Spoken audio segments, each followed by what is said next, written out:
ಅಯೋಧ್ಯೆಯಲ್ಲಿ ಶ್ರೀರಾಮೋತ್ಸವ ಅದ್ದೂರಿಯಾಗಿ ನಡೀತಾ ಇದೆ. ಪ್ರತಿಯೊಬ್ಬರು ಕೂಡ ರಾಮಲಲ್ಲಾ ಪ್ರಾಣ ಪ್ರತಿಷ್ಠಾಪನೆಗೆ ಕಾತರದಿಂದ ಕಾಯ್ತಿದ್ದಾರೆ.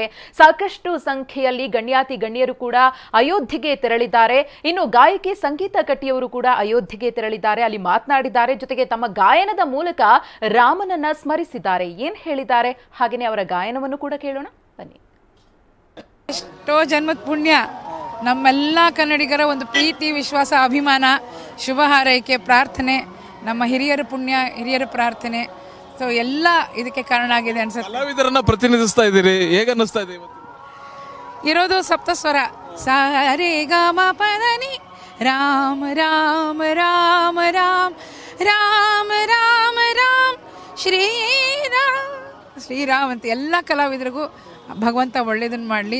ಎಲ್ಲ ಶ್ರೀರಕ್ಷೆಯಾಗಿ, ರಾಮರಕ್ಷೆಯಾಗಿ, ರಾಮರಕ್ಷಾ ಸ್ತೋತ್ರ ಎಲ್ಲ ಕಲಾವಿದರಿಗೆ ಇರಲಿ ಅಂತ ದೇವ್ರ ಪರವಾಗಿ, ಎಲ್ಲರ ಪರವಾಗಿ ನಾನು ಅವರಿಗೆ ಶುಭ ಹಾರೈಸ್ತಾ ಇದ್ದೀನಿ.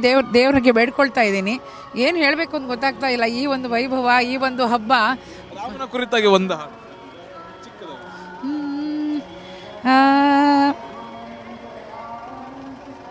ಬಾ ಕನ್ನಡ ಹೇಳಿ.